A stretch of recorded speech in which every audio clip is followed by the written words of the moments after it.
Bonjour à tous, je m'appelle Olivier Renaud et je suis maître de conférence à l'Université de Paris-Ouest et vous allez suivre avec moi, lors de cette séance 3, un parcours sur les cyniques, une voie anti-philosophique. Lors de cette séance, vous pourrez répondre à quelques questions et amorcer quelques discussions que je vous invite à enrichir de vos propres réflexions en vous appuyant sur quelques recherches documentaires.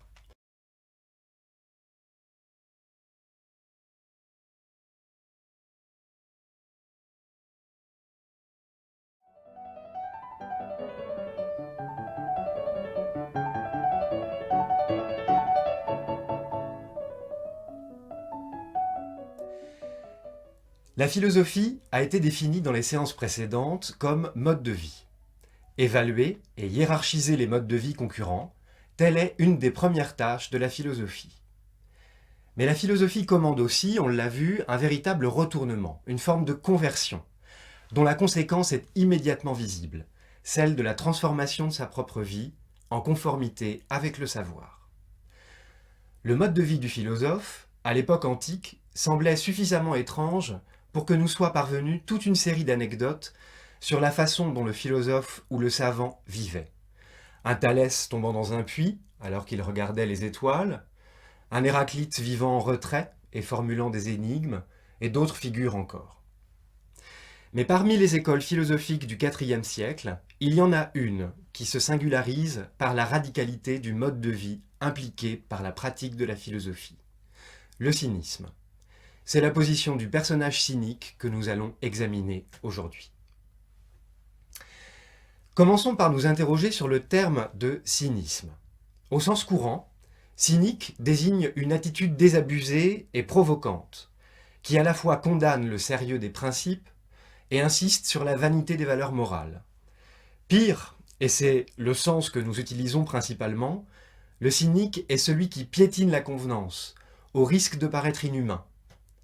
Tout oppose, semble-t-il, le cynisme avec une attitude philosophique. Ce sens en mauvaise part n'est pourtant pas celui qui caractérise le cynique grec. Le terme cynique est dérivé du terme grec kuon, qui signifie le chien, animal qui constitue, on le verra, un modèle pour contester la prétendue sagesse humaine. Les fondateurs de l'école cynique sont Antisthène, disciple de Socrate, Diogène de Sinope, que la tradition a représenté dans son tonneau, en réalité plutôt une jarre, en haillons, lampe à la main, en plein jour, choquant les mœurs des Athéniens. D'autres personnages encore doivent être cités. Le couple formé par Cratès et Hipparchia au IVe siècle, Bion de Borysthène, et à l'époque romaine, Démétrios et Dion Chrysostome sous le règne de Néron. En quoi le cynisme est-il philosophique ? Le mode de vie cynique se caractérise ainsi.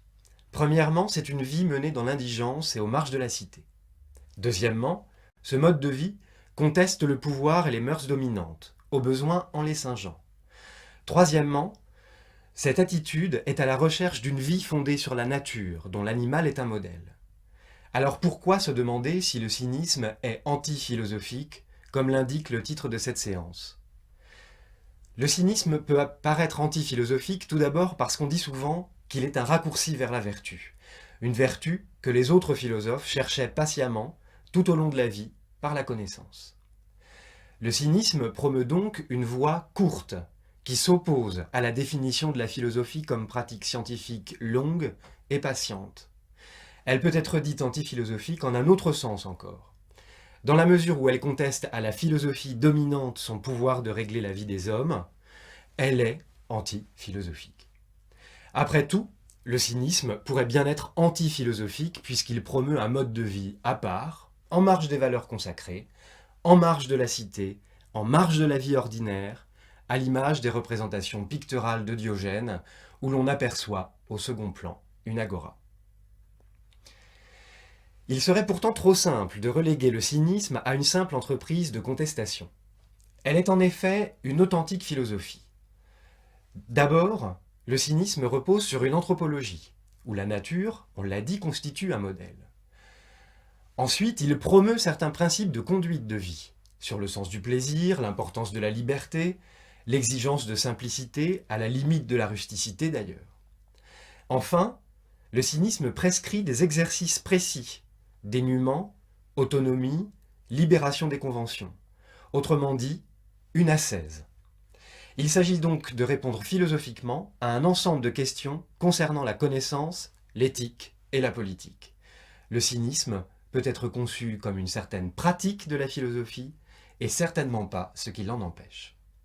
En tant qu'elle promeut un mode de vie, et quand bien même il serait à la marge, le cynisme ancien prétend, comme les autres systèmes philosophiques, ordonner sa vie selon des principes.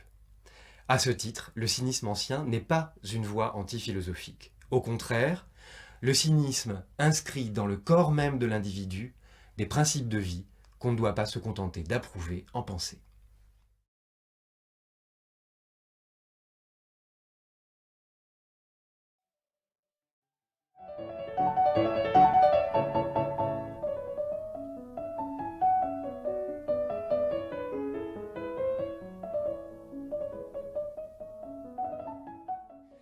Alors qu'est-ce qu'un cynique? Le cynique est d'abord un personnage excessif. À quoi le reconnaît-on? Le cynique est un personnage dont les attributs sont très reconnaissables. Il est pauvre, il n'a pas de bien à lui, il porte le bâton, la besace, il n'est vêtu que de haillons, il est sale, hirsute. Le cynique se caractérise par ailleurs par sa grossièreté, un langage non châtié, son impudeur, envers les foules ou contre les écoles philosophiques. Son mépris des codes font de lui un personnage socratique exacerbé, comme en témoigne encore Diogène Laërce. Je cite « Comme on avait demandé à Platon, selon toi, quelle sorte d'homme est Diogène ? Il répondit « Un Socrate devenu fou. » L'impudeur de Diogène est légendaire. Le personnage n'entreprend rien qui ne soit à l'abri des regards. Il mange sur l'agora, il faut imaginer que c'était proscrit, on dit qu'il se masturbe en public, etc. Comment comprendre cette posture? L'impudeur est une forme d'impudence et d'insolence. C'est ce qu'on appelle l'anaïdeia. L'anaïdeia du cynique consiste non pas seulement à mépriser les lois humaines, mais à contester toute forme d'autorité, les distinctions sociales, les honneurs, les mœurs réputées fondatrices de la civilisation. Aussi, le cynique ne recule-t-il devant aucun tabou social, refus du mariage, refus de la famille, et dans certains témoignages plutôt polémiques, inceste et cannibalisme. Ce n'est pas qu'il les prône, mais le cynique dénonce les artifices et les projections culturelles qu'il considère fausses au regard de la nature. Je vous renvoie au texte 5, un long fragment de Philodème de Gadara, qui était un philosophe épicurien du 1er siècle avant Jésus-Christ, et ce texte rend bien compte de l'usage que le cynique fait du scandale public en promouvant une cité prétendument idéale, inspirée de celle de Platon dans la République, et qui en réalité subvertit tous les codes et toutes les institutions sociales. Cette hypervisibilité du mode cynique vise à faire éclater une différence à laquelle nous tenons, la différence entre privé et public, au motif que rien ne justifie que ce qui est naturel ne soit pas aussi manifesté en public.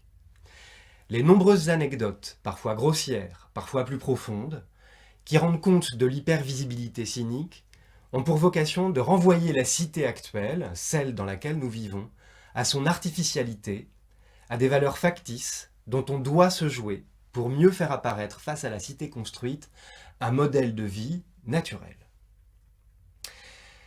Si le cynique se joue des artifices sociaux, c'est qu'il n'est, dit-il, le citoyen d'aucune cité en particulier. Cité dans laquelle pourtant il mendie et dans laquelle il erre. Le cynique déclare arpenter, selon certains témoignages, la cité du monde. Le cynisme, comme le stoïcisme, fera profession de cosmopolitisme. Je cite encore un texte de Diogène Laërce, « La seule vraie citoyenneté est celle qui s'exerce dans l'univers ». On trouve ainsi, chez le cynique, une réponse possible à la question de savoir comment vivre philosophiquement dans une cité particulière. Pour le cynique, la philosophie n'est pas nécessairement un refus de la vie politique, comme le montreront plus tard d'autres philosophes cyniques romains, qui sont aux côtés de Néron par exemple, mais elle est une pratique critique, contestataire même, d'une politique aveugle à ce qui nous rend tous communs, hommes et femmes, citoyens de différentes nations. Le lieu véritablement commun c'est une cité universelle, c'est celle de la nature.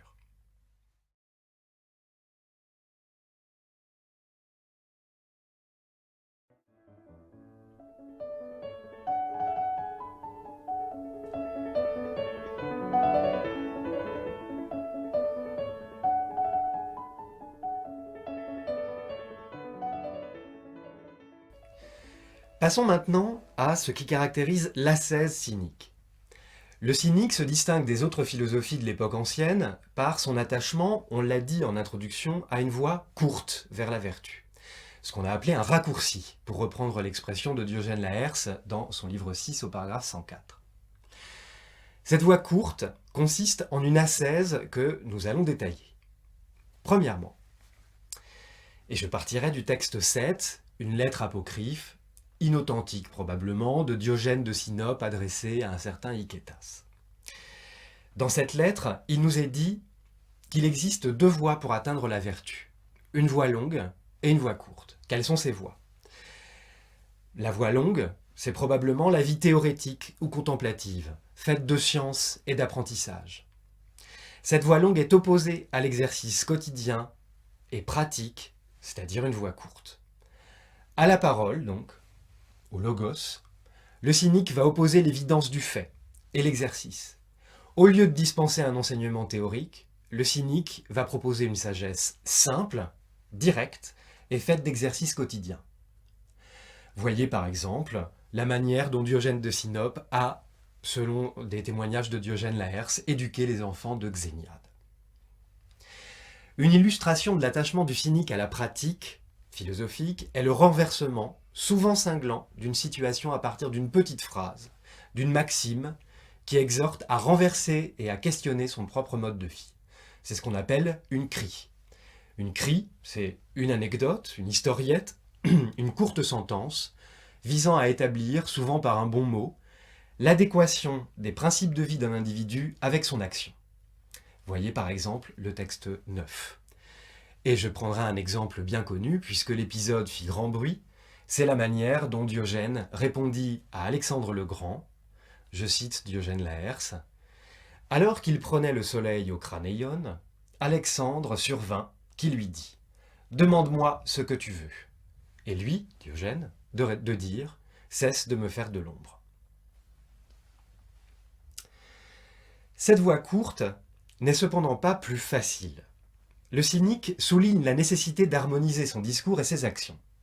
Pour ce faire, il faut mettre les principes en pratique, et c'est de la pratique que naît la résistance aux épreuves de la vie.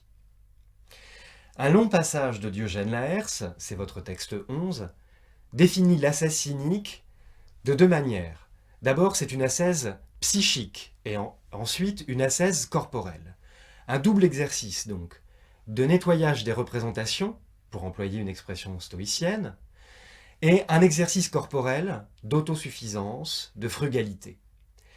Cette double ascèse est une condition pour atteindre une vie heureuse, simple, heureuse parce que simple et autosuffisante.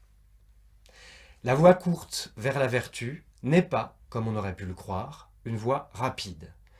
Au contraire, elle est une voie longue et patiente, une longue et patiente éducation, qui consistera à, premièrement, se dépouiller de ses biens personnels, des richesses, des honneurs, des attaches affectives. Deuxièmement, ne satisfaire que ses besoins naturels et nécessaires, en matière de nourriture, d'habillement par exemple. Dans tous les cas, il faudra s'exercer à une certaine frugalité, sans verser non plus dans l'excès. Troisièmement, il faudra prendre modèle sur le règne animal, où l'ornement et le raffinement n'ont pas cours. Il s'agit de retourner à une nature pour mieux exercer sa liberté humaine, en refusant d'être esclave des volontés d'autrui, du hasard ou de ses propres désirs. C'est cette image ascétique portée à l'excès que nous retrouvons chez un peintre naturaliste et social du XIXe siècle, Jules Bastien-Lepage, qui représente Diogène, parfaitement nu, dans une lumière assez crue, sans autre accessoire cynique qu'une lampe qui éclaire cet homme plongé dans la pénombre, une lampe en premier plan, qui interroge surtout le statut de la nature humaine, cette pauvreté qui nous regarde et qui nous interpelle. Cette pauvreté, est-ce qu'elle est pourtant bien le mode de vie auquel nous appelle le cynique? On doit donc s'interroger sur la fin du mode de vie cynique. Le cynisme est une ascèse pour atteindre la vertu. Mais la finalité de cette conversion à un tel mode de vie, quelle est-elle? S'agit-il d'atteindre au bonheur, ou du moins à l'absence de trouble, à ce qu'on appelle l'ataraxie? S'agit-il plutôt de mettre à l'épreuve de vérité l'ensemble de son existence? La réponse est nuancée. Le cynisme, en son fond, est eudémoniste, c'est-à-dire vise le bonheur. En tous les cas, le cynisme vise à réduire notre sensibilité au malheur.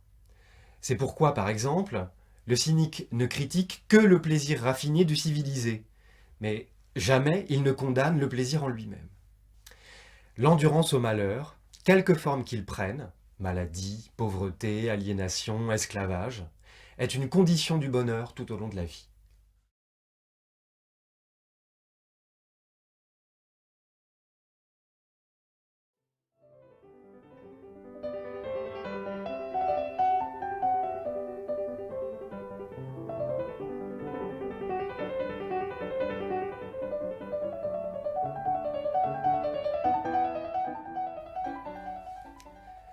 Récapitulons les principaux traits de la philosophie cynique comme mode de vie. D'abord, le cynisme prône une voie courte, mais difficile, vers la vertu, à travers une ascèse continue. Elle se donne dans son exercice même comme une aspiration à retrouver une nature que la civilisation occulte. Le cynisme répond donc à la question de savoir quel genre de vie il faut préférer. À la vie faussée que les conventions sociales nous appellent à mener, le cynique oppose un mode de vie décalé et dépouillé. Honneur, richesse, vie sociale éclatante, tout cela pour le cynique ne vaut décidément pas la peine d'être poursuivi. Deuxièmement, le cynisme répond donc bien en un sens à l'exigence philosophique grecque du souci de soi. Mais paradoxalement, ce souci de soi aboutit à une démonstration de négligence. Négligence de ses propres affaires, de ses biens, de son corps même, dans certains cas. En réalité, il s'agit bien de retrouver un vrai soi, un soi authentique, qui seul mérite notre attention. Le cynisme est cependant un mode de vie clivé ou paradoxal. Prônant l'errance et le détachement, le cynique semble tout entier porté à contester les apparats de la vie en société. Le personnage cynique a une fonction, rendre visibles les marges de la cité pour mieux faire prendre conscience aux citoyens de la fausseté des fondements de leurs lois et de leurs conventions. Enfin, le cynique se donne, corps et âme, à un engagement éthique indéniable. Il s'agit de poursuivre une forme de bonheur, en dépit des aléas de la vie, fondée sur la résistance aux épreuves et à la satisfaction du peu. Nous entrevoyons alors les raisons pour lesquelles le cynisme a pu interpeller Michel Foucault dans ses derniers cours au Collège de France. Le cynisme ancien tient en effet une grande part dans les derniers cours de Michel Foucault en 1984, cours intitulé « Le courage de la vérité ». Le personnage cynique est présenté comme celui qui, au-delà du platonisme, met à l'épreuve de sa propre vie l'exigence de vérité. Michel Foucault voit en effet dans le cynisme une étape importante dans la compréhension de ce qu'est une esthétique de l'existence. Comment comprendre cette expression ? Commençons par l'idée d'esthétique. C'est une esthétique parce que, sur le modèle de certains courants modernes en art, pensons par exemple à Baudelaire, le cynisme nous ouvre une voie que nous retrouvons dans certains autres courants, qui est l'exigence de sculpter sa propre statue, pour reprendre une expression plotinienne. Il s'agit de montrer comment, dans son corps, dans son attitude, dans sa pensée et dans son expression, la philosophie transparaît. Le cynisme invente et transmet des nouveaux modes d'expression de soi. Passons maintenant à existence, dans l'expression esthétique de l'existence. Le cynisme est une philosophie dont l'exercice, on l'a vu, modifie considérablement le type d'existence que l'on veut mener et que l'on entend montrer. En ce sens, le cynisme véhicule une forme de spiritualité très particulière qui n'est pas savante, qui n'est pas fondée sur un respect des doctrines, mais plutôt sur un mode de vie.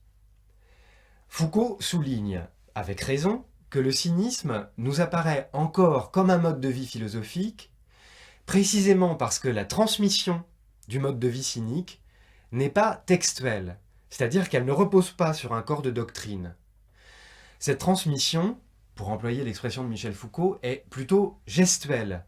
Elle est garantie par des personnages et leur situation dans un contexte social et politique donné. Foucault indique ainsi, c'est votre texte 12, que dans le cas du cynisme, nous avons affaire à une, je cite, une traditionnalité d'existence et non pas à une traditionnalité de doctrine. Cette esthétique de l'existence dans le cynisme prend une forme que nous avons déjà croisée, notamment à travers le personnage de Socrate, celle du franc-parler, la parrhesia. Le philosophe cynique est celui qui ne ment pas dans sa vie même, ou si l'on veut, qui ne peut se cacher derrière sa doctrine. Le cynisme vise non pas seulement l'accord entre ce que je pense et ce que je dis, mais aussi l'accord entre les actes et les discours. Cet accord, c'est un prérequis pour rendre sa vie cohérente avec ses principes. Dès lors, le cynisme est porteur d'une exigence de vérité. Manifester la vérité de l'homme, la montrer en sa nudité, telle est la fonction du cynisme. C'est pourquoi le cynisme est associé singulièrement avec le franc-parler, la parrhesia, qui réside autant dans les discours du cynique ou sa répartie que dans sa vie même.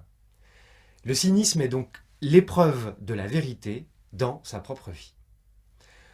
Pour conclure, je vous renvoie au texte 13, où Michel Foucault décrit le cynique comme un parrhésiaste.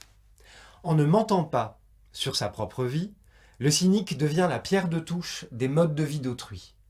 En d'autres termes, le cynique met les modes de vie à l'épreuve du fait de son exigence d'authenticité. En se mettant en danger, le cynisme pourrait être conçu comme une figure du militantisme politique ou artistique. Le personnage cynique nous indiquerait donc le chemin vers une esthétique de l'existence, au sens où il nous exhorte à faire de sa propre vie le lieu d'actualisation des principes qui, fondamentalement, constituent une forme de résistance à toute barbarie culturelle.